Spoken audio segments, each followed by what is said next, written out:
My first love, Tina, who I grew up with, got pregnant before getting married and was kicked out by her family. I couldn't bear it, so I proposed to her and promised to treat the child as my own.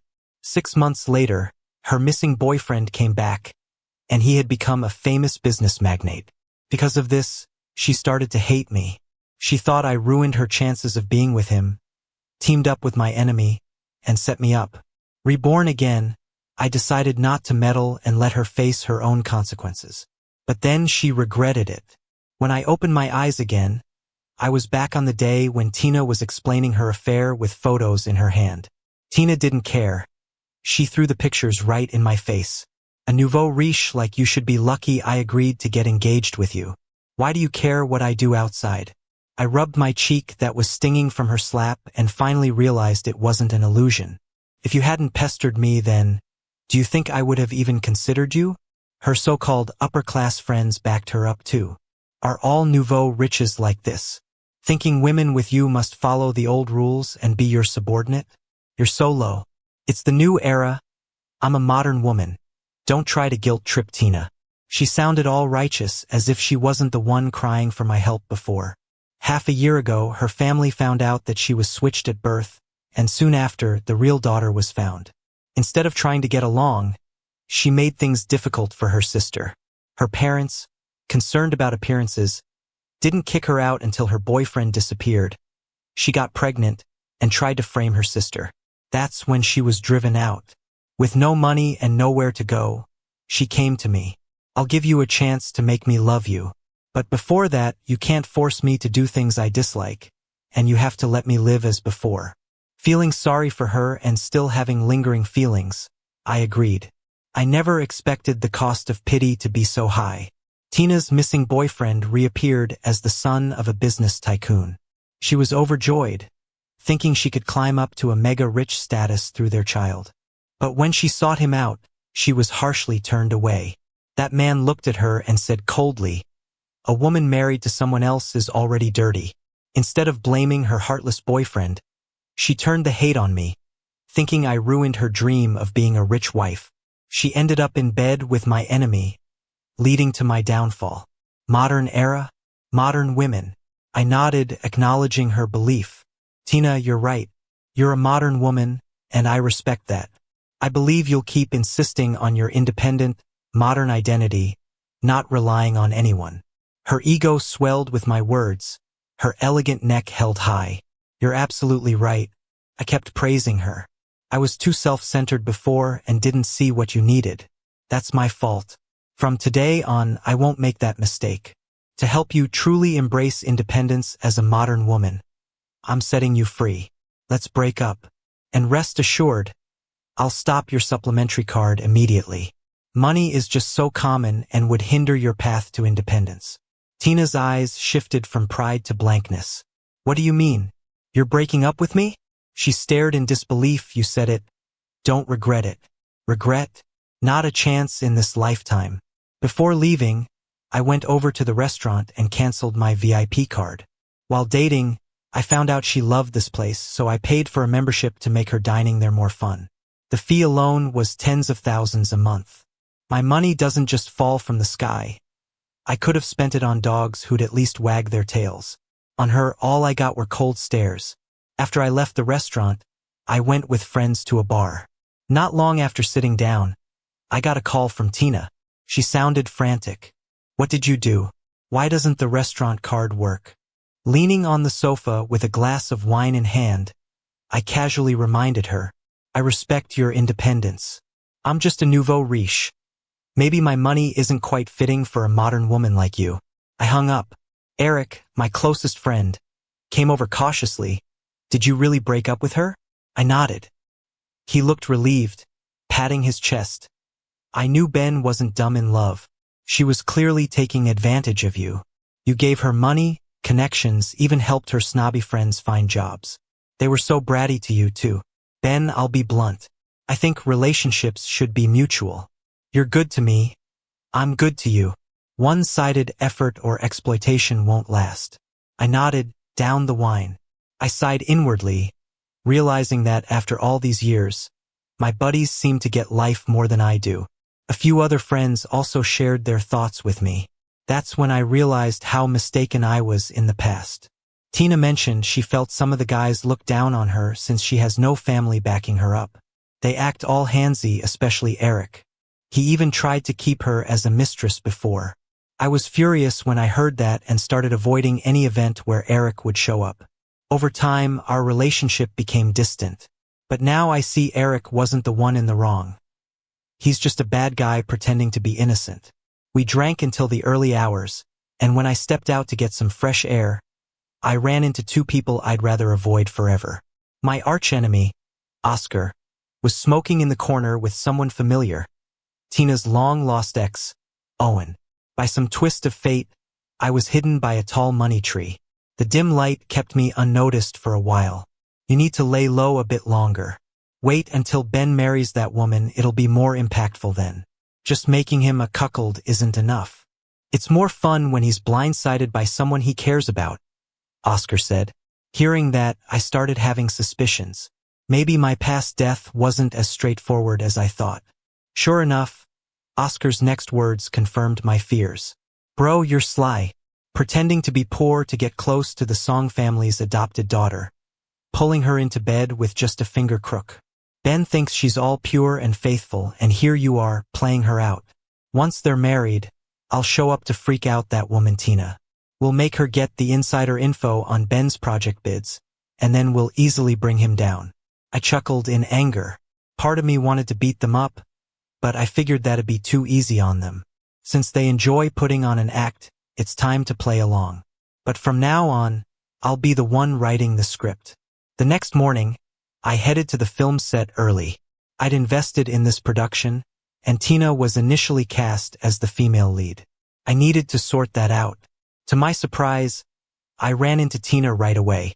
She was trying on costumes, surrounded by her clique. The moment they saw me, the snide remarks started. Oh, didn't you two break up? Why's he here the moment he hears Tina's trying on costumes?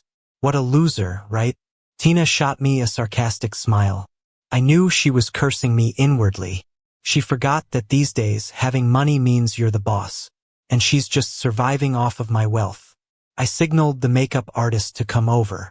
He saw me and was about to leave, but I stopped him. No need to do her makeup.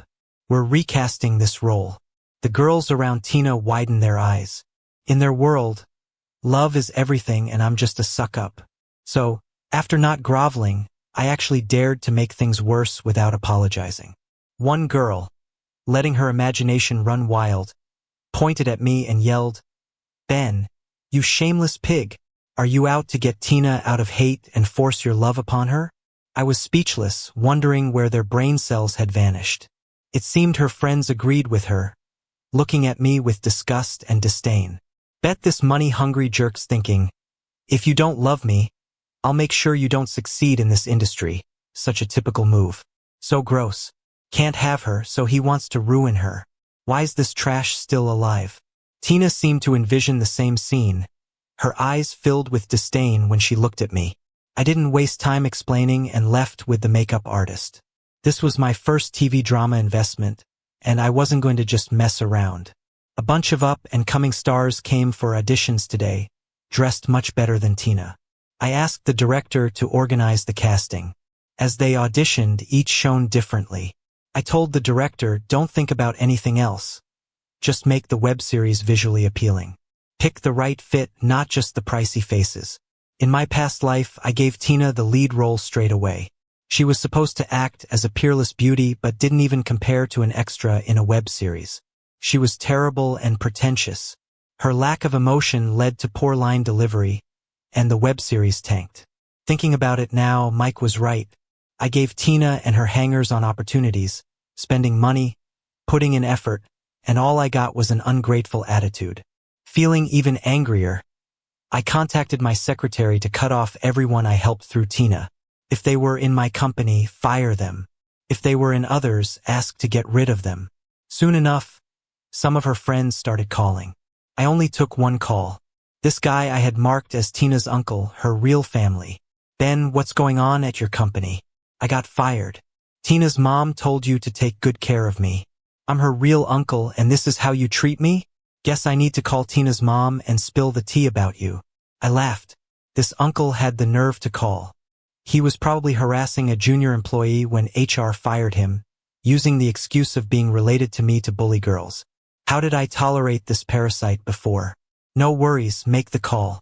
Tina and I are done. As of today, your family's issues are none of my concern anymore. Done? How could Tina? I couldn't be bothered thinking about how angry they might get over there. Seeing the director looking more and more satisfied, I knew that I nailed the lead role for this drama. I reached out and patted the director on the shoulder. If this show does well, I'll cover half of the sponsorship for your next one too. The director looked at me with gratitude in his eyes. Don't worry about it. Since you've started it off, I'll make sure we get things done right. You see, even someone who doesn't know you well will be thankful for some help. It's a shame not everyone is like that. I had a business meeting with Mike that afternoon, so I was waiting for him outside. While waiting, Tina called. Lately, she's been calling quite a bit. Back in the day, if I didn't call her for weeks, she wouldn't reach out. In her eyes, I was probably just some walking ATM. Only when she needed cash would she think of me. I didn't answer. Instead, Mike's car arrived. I just closed the car door when a brick suddenly smashed into the windshield. Tina was like a madwoman, rattling my car door. When I didn't get out, she started banging on the window. The urgency on her face was something I'd never seen before. Mike glanced at me, a bit worried. Ben, do you think Tina is in some kind of trouble? I handed him my phone, unfazed. Call the cops. If it's urgent, that's what they're there for. A mischievous smile flashed on Mike's face. Ben, you're playing it big. But I like it. Go big or go home. Before long, the police arrived and restrained her. That's when she panicked and frantically tried to explain. I'm in a relationship with the person in this car. We just had an argument, you misunderstood. That's when I rolled down the window and shook my head to the officer. Nah, we're not together anymore. This is my friend's car, and she just attacked it without saying anything. That sounds like property damage, right? Officer, I hope you handle this fairly. We want to press charges. Hearing those last words, Tina's face turned pale. When she looked at me, I couldn't tell if she was more hurt or shocked, but I just felt relieved. In my past life, that's how it went. Oscar drugged me and I ended up with some sick call girl. I was out of it and locked myself in the bathroom, calling her for help. But she said I was interrupting her beauty sleep and hung up. I had to call some good friends to avoid a big mess. The call girl even flipped the script, saying I assaulted her. Tina testified vaguely, and without the final tests proving I didn't do anything, I would have been stuck. That's when I woke up. I thought we needed to break up. Why should I be with someone so heartless? But when I got home, she was on the balcony, threatened with her pregnancy to jump. I was terrified. She said if I abandoned her, she might as well die since no one loved her anyway. My breakup intentions disappeared. Looking back, I was dumb. Keeping such trouble around is a torture to others. Eventually, though, the officer couldn't take her away. Tina wasn't an idiot. Seeing I was serious, she sat on the ground, crying and holding her belly. At 5 months along, she was showing. The officer was worried and took her to the hospital. I wasn't letting her off easy. I had my lawyer send her a compensation notice. At the party, lights flashing, my phone was heating up from calls. I sipped my drink and finally answered as the battery was about to die. Tina's voice was shaking. Ben, why are you doing this to me? You know I'm broke now. How can I pay you back? I laughed. Even siblings need clear accounts. An ex should be as good as dead. But you started this. Tina was stunned. She might think I was trying to win her back. She had no clue I was truly done with her. Mike leaned in, teasing. Happy now? Ben doesn't want you anymore. Ben, see those girls eyeing you? Someone might have a crush on you. Tina screamed out, don't flatter yourself. Who'd want a nobody like Ben? I felt this scene was dragging. I hung up and sent a message to my private investigator. Give Tina some info about Owen. After all, he's the kid's real dad. In my past life, that guy hated me so much he joined forces to ruin me. Now, I'll just make sure she reunites with him sooner. They're both single. He can't just abandon his baby's mom, right? Sure enough, Unable to pay me back, Tina took the info about Owen and went to him. When she found out Owen was some rich heir, she wasn't mad. Instead, she reveled in revenge. She called me that day, voice full of arrogance. "You want your money? Huh? Watch me show you what real wealth is." I knew why she changed. She must have found out about Owen's background. I arranged for Mike to come along. It was his car that got smashed. He had every right to be there, too. When we arrived, Tina was standing by a car, arms crossed, looking at me with disdain. And nobody gets worked up over a few grand. Classless. Mike wasn't having it, shot back with a snide look. "You look down on a nobody? Forgot whose stuff you've been using these months? Who dragged you home when you were looking like a lost puppy?" I gotta say, Tina, you're pretty impressive. You complain about your benefactor as soon as they've put food on your plate. Wouldn't be surprised if you picked that up from your nasty mom. Actually, who am I kidding? You're definitely two peas in a pod. How else would you pull off playing dumb just because you couldn't shell out a few $1,000 and now act all high and mighty?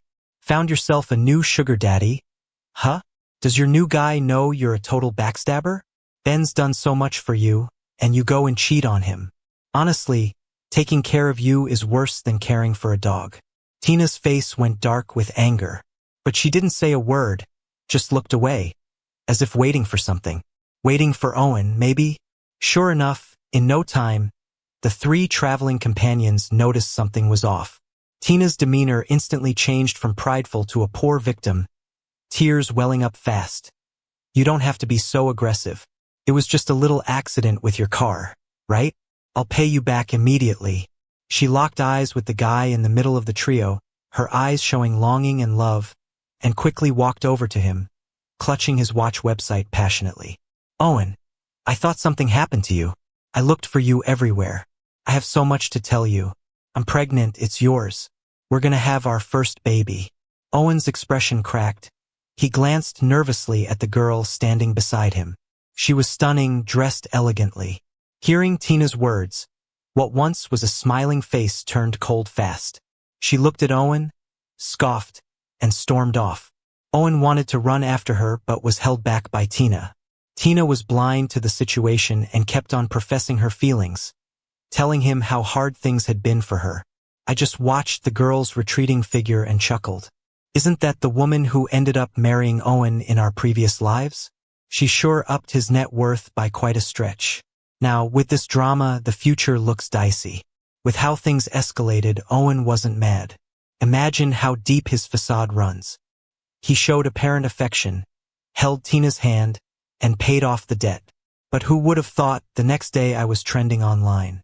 The headline was straightforward.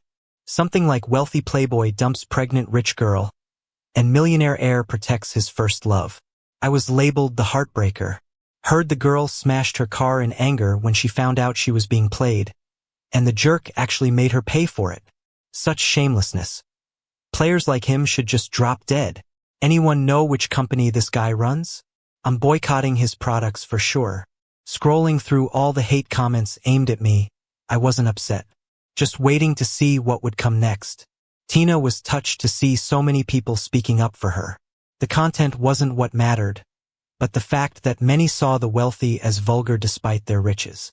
You can go to any lengths for what you want. She went live that night, swearing to take me down. Owen and I were truly in love. If it weren't for the twist of fate and him butting in, I would have never been with him. He's loaded and powerful, while Owen and I are just regular folks. It's already tough enough for ordinary people these days. At first, folks online sympathized with her, thinking I was some jerk buying love with money. Especially with the label nouveau riche floating around, plenty assumed I was a fat, middle-aged guy. A young, beautiful girl choosing me in her prime, getting pregnant, then being dumped. It's a perfect story. I hit back by posting the chat history between me and Tina online. As for being fat and greasy, actors I've invested in stepped up to vouch for me. Ben is the most handsome investor I've ever met. Tina's like the ultimate drama queen. It feels like she's marketing emotions, saying, "If you love me, you must love everyone I love." And the guy is super loyal, huh? Thought she'd change her mind. Rich and handsome, not to mention loyal, why isn't there someone like that for me? From that moment, the public opinion started to shift. Those who initially said they'd boycott my company's products began to hold back, partly out of guilt and partly to see the drama unfold. After all, gossip in the entertainment world is common, but juicy high society scandal is rare. They just gotta see it through from start to finish. I get their mindset and think this wave of attention can be a good thing. Handled right, it could boost my business. I went back to my own account and posted directly on Facebook. Tagged the two main people involved. After being under fire, I didn't want to say much, but I can't let this topic affect those around me. Owen, as a man, instead of owning up to your responsibilities, you're playing petty games. Tina, you know whose child you're carrying. Tina, who was basking in her rising live stream numbers, thought she was going viral, not realizing people were there to bash her. Tina, at first, I thought you were the victim. You look so innocent. But who knew you'd be so wild on the down low? You're just taking advantage of Mr. Ben's affection, tarnishing his name. Do you even deserve that? Tina watched the hateful comments roll in, her eyes quickly turning red. You guys must be Ben's hired trolls.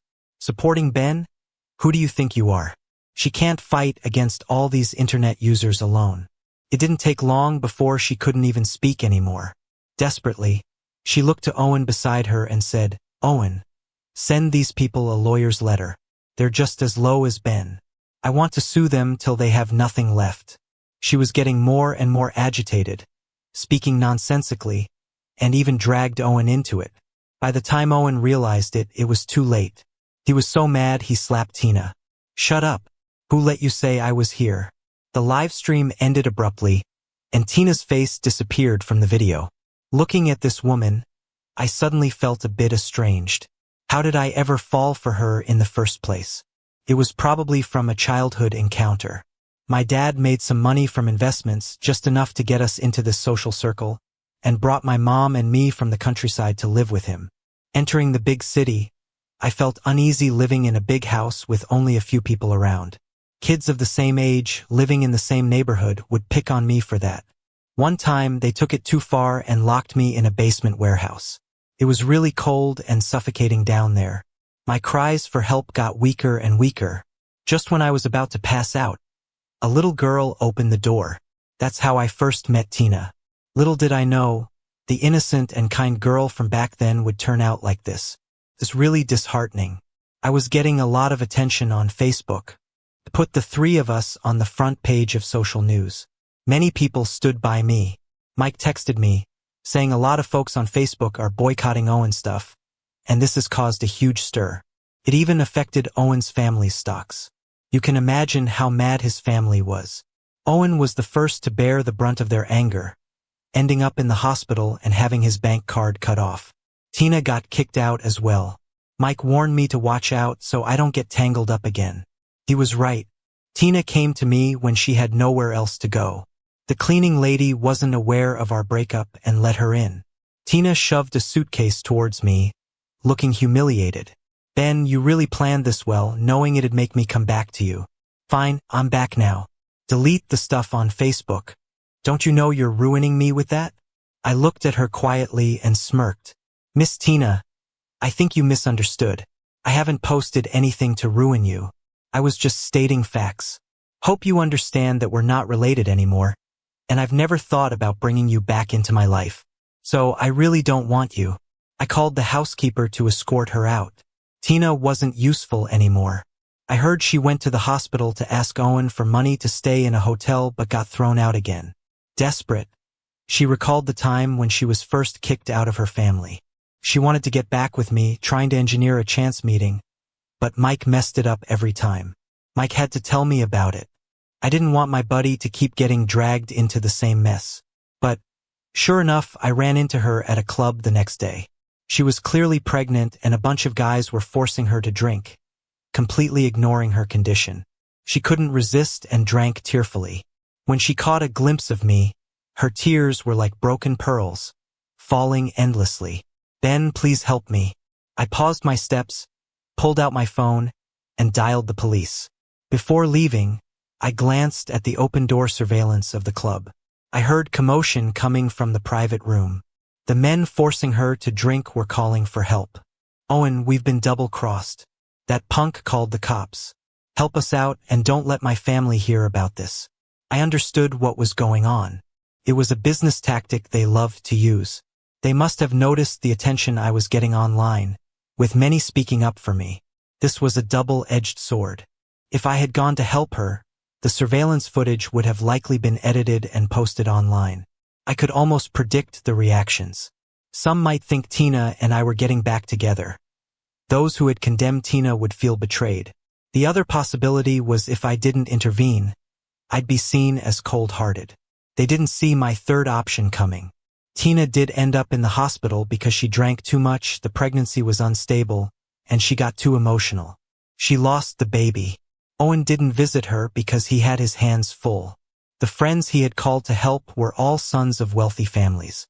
Unlucky for him, helping led them straight to jail. He spent money and pulled strings to get them out, but word still spread. Those families went directly to Owen's family to find out what went down. I didn't know all the details, but what I did know was Owen was finished. He got booted out of his family's decision-making circle and would never have a share of their wealth again. Oscar lost his right-hand man, but things weren't over just yet. I sought out Tina. She couldn't even afford her hospital bills, so I paid them. For the first time, she looked at me with something other than disdain. "Are you here to laugh at me?" She lay on the bed, eyes blank. I shook my head and placed a card on the nightstand, but felt no sympathy anymore. "That day I wanted to help you. It was you who pushed me away." She seemed dazed, covering her eyes with her hand. "But now it's too late. I have nothing left." Tears rolled down her cheeks. "They don't want me anymore. Their real daughter came back, they raised me, then tossed me aside. Owen changed on me, he promised to treat me well forever." I chuckled angrily and showed her a video on my phone. It was a recording when Owen's connection to Oscar was discovered. "Bro, you're really good. Pretend to be a poor guy to get close to that adopted girl. With just a gesture, you had her in bed. Ben thought she was some kind of saint when you had her already. Once they marry, I'll show up to shake Tina. Get her to help with Ben's company's bids, and we'll crush him without much effort." Tina's expression went from sadness to hatred. "He tricked me, he deceived me, he was using me all along." "Why?" She seemed to understand, finally looking at me. "I got it," she realized, "because of my past feelings for her. Want revenge?" To those two brothers, Tina was just someone to toy with. They never cared. But often, it's those small players that sting the worst. "I can help you. Just taking down one brother isn't enough. I always go for the root." I handed her a bank card, letting her choose. The decision was hers. My role was to observe from the sidelines. Thankfully, Tina found the right path herself. Just like in the past, she discovered how to get close to Oscar fastest. I made it seem like I still had feelings for her. Sure enough, Oscar bit the bait. He started approaching Tina more often, even inviting her out for drinks. I sat at the next table, quietly listening to Oscar talk. "Tina, Owen likes you. He's just had this mental purity thing since he was young. He's always been about monogamy. When he got distant, it was because he believed you were with Ben. You need to understand him." I sipped my water while listening to Oscar's nonsense. Tina acted sad, but inside, she hated those brothers to the core. "I was just using Ben. Oscar, help me. How can I get back with him?" Oscar pondered for a while before sighing. "I know Ben's been showing interest in you again. Our family already has a standoff with him. He's getting popular online, and I've heard the third party over there wants private talks. If you get Ben's bid, I'll persuade Owen for you." Tina bit her lip, finally nodding. "Okay." The day Tina stole the bid papers, she invited Oscar to a hotel. He didn't suspect a thing, thinking Tina was deeply in love with Owen. So, without any guards up, he drank what Tina offered him. The next day, the news about the Oscars family was everywhere. The eldest son of the Oscars family was involved in a scandal, forcing himself on a woman, making social headlines. The two Oscars brothers faced issues, leading people to criticize the family values. This domino effect caused instability in their stocks again. To appease public anger, the family had to sacrifice someone. Oscar was the one to go. In this generation of the Oscars family, there were many young talents. Losing one or two wasn't a big deal. There are always new stars ready to step up. But it wasn't over yet. Oscar found me. He seemed to learn there was someone behind these events. "Ben, you're so ruthless." I chuckled but didn't say anything. No matter how ruthless, you weren't as bad as you were in our past life. In the previous life, Oscar and Tina set me up. After taking all my businesses, they didn't stop. They wanted to eliminate every trace of me. Some of my closest buddies, those who would take a bullet for me, sensed something was off and tried to investigate. But Oscar took them out too. And that's not all. My mom, who was peacefully living in the countryside, was found by him. When she learned about my death, she died, losing a child in her old age. When it comes to being ruthless, I'm not even close to him. Not by a long shot. "Ben, we just had company conflicts. Did you really have to push me to this point? Is it just about the company? Are you sure you really know nothing about Tina and Owen?" Oscar suddenly realized why all these things happened recently. "It was all because I planned it. Ben, it was you. I won't let you get away with this." I signaled to the bodyguards waiting in the distance to take control of the raging Oscar quickly. As for his threats against me, well, he can try when he gets that chance. I'll be waiting for that day. My business here was pretty much done. I handed over the company matters to my subordinates and headed back home for a visit. After Dad passed away, Mom returned to our country home, saying she wanted to spend the rest of her life there. I respected her wishes and let her be. Even so, I kept a close eye on her health and hired a private doctor to care for her. This time I came back unannounced. Before I reached the yard, I heard laughter. Opening the door, I saw a pretty woman chatting with my mom. They were laughing heartily. Unfortunately, my arrival broke up this cheerful moment. Mom waved me over, lovingly introducing the woman. "You've always wanted to meet your savior, right? Here she is. Heaven sent her back to us." I was stunned. My savior? Based on what Mom said, I realized I had been fooled by Tina. It wasn't Tina who got me out of that basement. She was just the imposter who took everything from me. My real savior was Linda, the young lady we had just found. Later, as I lay in bed, I laughed bitterly. How foolish I was. Linda and I got along well, but I didn't pursue her. I was worried I might accidentally hurt her, given my past mistakes. That would be disrespectful to her. Thankfully, she didn't mind. We talked about everything: work, life. Life was peaceful, which was nice. I'd keep watching over her as my way of compensating for disrespecting her. But unexpectedly, it was Linda who broke the calm. Somewhere she had gone. She'd gotten incredibly drunk. I carried her home and she yanked my tie. "Ben, why don't you like me?" she asked. Her question made my heart race, my voice trembling. "Who says I don't like you?" I did like her. Things naturally progressed from there. Linda and I got together. As for why she got so drunk and asked those questions, she wouldn't tell me. And if I pressed, she'd just cling to me, and I'd give in easily. Before Linda and I were married, I got a call from an unknown number. It was Tina. Her voice was filled with pain and a sense of relief. "Ben, I dreamt about you. In the dream, Oscar and I killed you. I even took out your family." I stayed silent. I felt like these things happened in a past life. I have this feeling, so this life I'm trying to atone for it. Lastly, I wish you and Linda a happy marriage. May you have many years together. Thank you. No matter if she meant it, I treated her words as a blessing. As for everything else, even if I knew, I wouldn't say more. Past is past. Why dwell on it?